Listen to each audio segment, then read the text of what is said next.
Our little gang is all together, and today, we are going back to the uranium mine. So come and join my family and I, as once again, we go scavenging for radioactive rocks, in a disused uranium mine, here in China.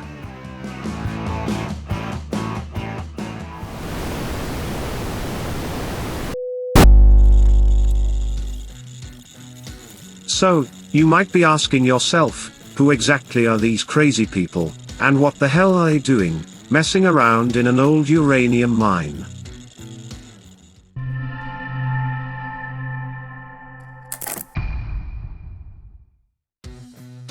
This is me. I'm the member of the team that has good ideas, like taking the family uranium mining. I mean, what could possibly go wrong with that? For this adventure, I have selected the Radio Code 102 as my weapon of choice. This is a super sensitive scintillation detector, and is ideal for this kind of heist. This is Mrs. 326. She's the one that ensures that no misadventures happen, as a result of my dumb, half-baked ideas. For this job, she has chosen the Fern, oh whatever. That fucking device, that I had to rebuild, to make it work properly. This is our eldest son. He is 12. His chosen weapon is the KC761 gamma-ray spectrometer, to help him to locate our plunder. This is a serious piece of measurement equipment. Our daughter is 9 years old. She has a deep interest in science and like me has also chosen the Radio Code 102. A very wise decision indeed. Last, and by no means least, is our youngest son. He's 6. Very wisely, he has chosen the HTT-60. This is the fastest reacting Geiger counter I have ever found.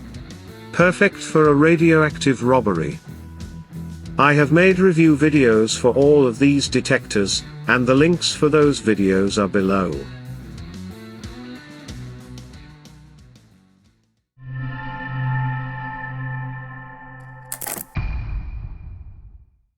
Last time we came here, it was pretty backbreaking work, bending over with a Geiger counter to survey the rocks. This time, I have bought a couple of shitty selfie sticks, and 3D printed a holder for the Radio Code 102. I also made a mount on the handle for my phone, so I can scan and see the Radio Code app at the same time, with just one-handed operation. It seems to work pretty well. What would have been nice is if the Radio Code application could create particle clicks, so that this sound could be sent via Bluetooth to wireless headphones. Sort of how people use metal detectors. We also bought a couple of rock hammers. These are useful for both digging, and also for breaking up larger rocks. We found a couple of cheap ones on Taobao. We don't need anything expensive, after all, we won't be using them all that much. To store our radioactive swag, we brought an old biscuit tin. We also brought gloves and Ziploc bags to seal the rocks. It is probably a good idea not to fill our car with radon gas, which is one of the decay products of uranium-238.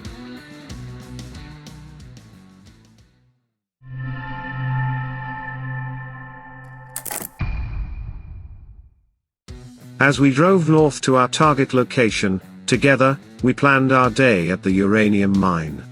We went on a weekday, so the museum would be closed, and we would be less likely to be disturbed in our uranium robbery. We planned our respective roles in this heist, and rehearsed as we drove. But we had to allow for the fickle element of chance. Would we end up in jail?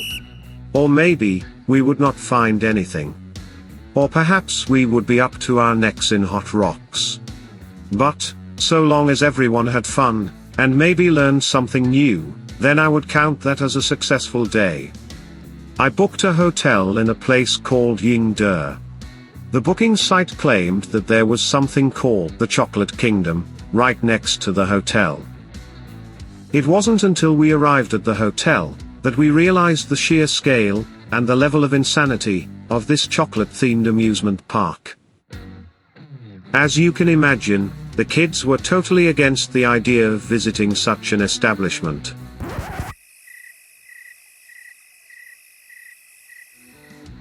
And this little diversion is a nice segue to the sponsor of today's video.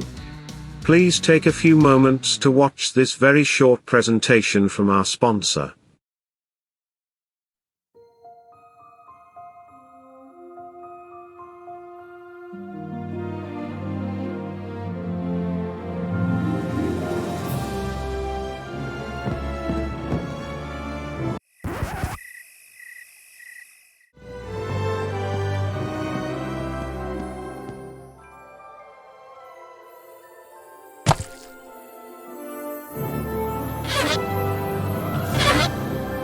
Everybody's heard about the bird. Bird, bird, bird.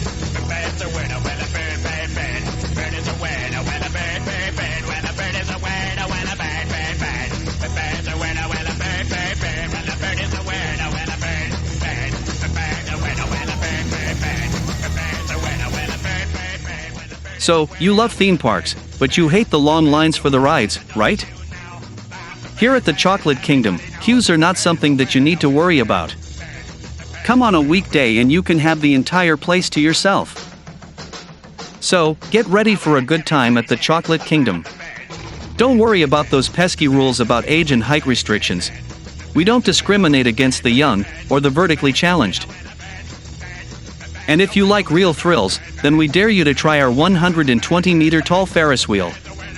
We have simulated the sound of flakes of rust falling inside the trusses as this giant wheel slowly turns. We guarantee it will be the scariest ride you ever experienced. Nobody has ever been on this ride twice. Imagine that. And we know you will enjoy our tasteful and child-friendly decorative touches.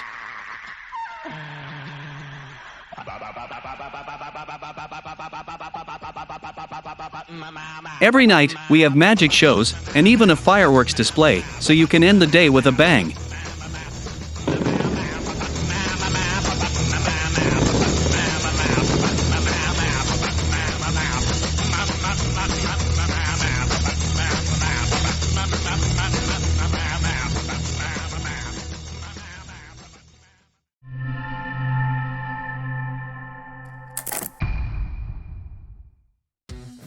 So, we set out on our adventure to the uranium mine. The stupid GPS application took us through the most convoluted and back-road, rural way possible. This was totally the fault of the mapping application, and in no way due to some fucking idiot selecting all of the dumbest options. An hour or so later, we arrived at the abandoned mine.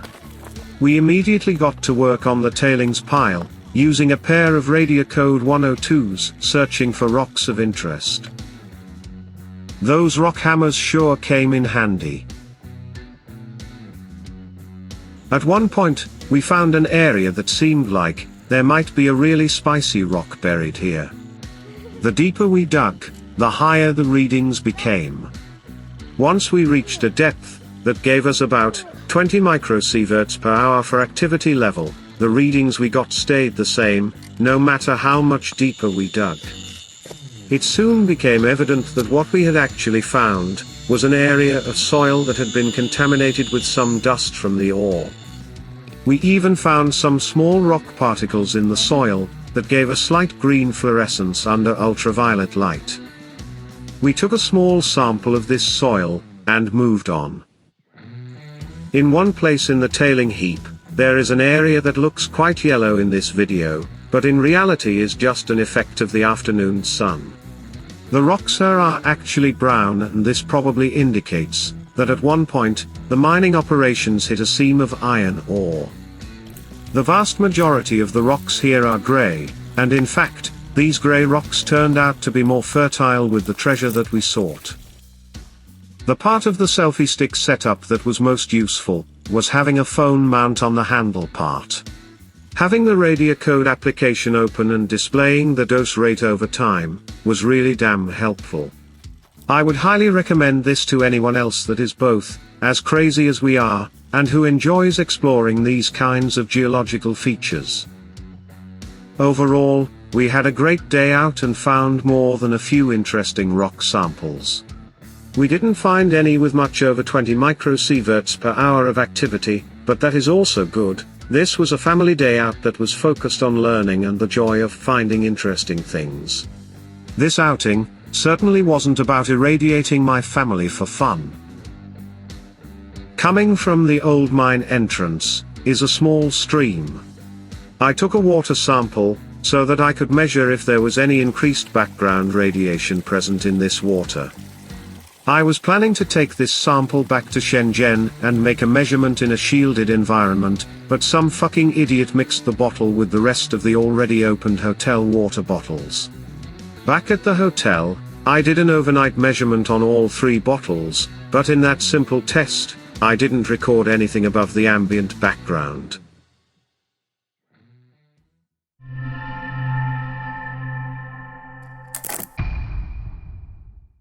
Scrumping is a colloquial word in British English that has connotations of petty theft, with a very heavy emphasis on the word petty.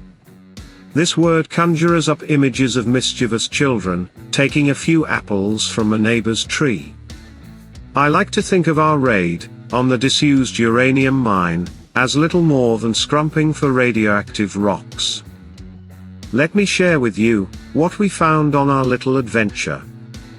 This fairly large specimen isn't particularly active. We saw a peak level of about 7 microsieverts per hour, but it is kind of a nice rock.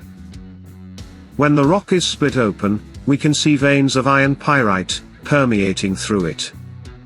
In this specimen, the fool's gold looks more silver, and the camera doesn't really show up its glinting nature.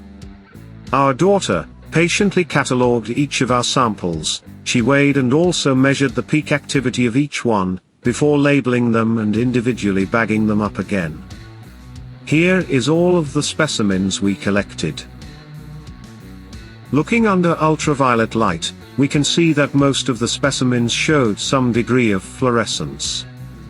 This was one of the better examples we found.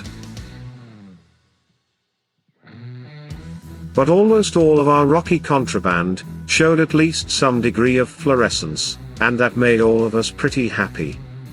In summary, we had a very good trip to the Shaojuang uranium mine. The kids asked lots of interesting questions, and for me personally, that is the main joy of going on these kinds of mini expeditions. We were just about to head back to the hotel when we made another small discovery.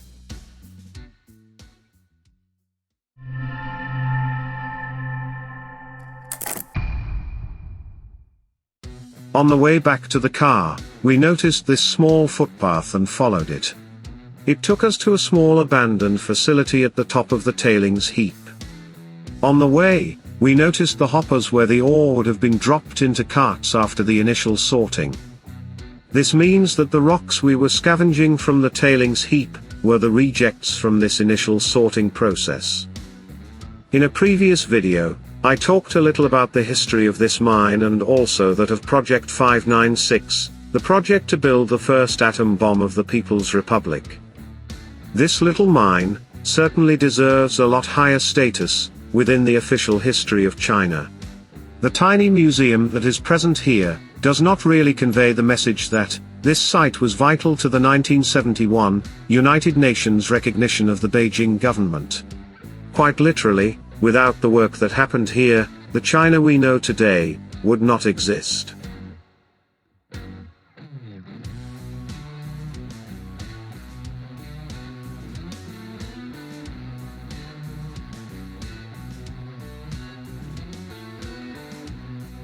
Anyway, that is all I have for you today. I hope you enjoyed my little video, or at least found some parts of it interesting. If you want to see more of this kind of video, you could always press the subscribe button. This is not a commercial channel, nor will it ever be, so I can say what I want, and YouTube's algorithm can go and get f***ed. Thank you for your time.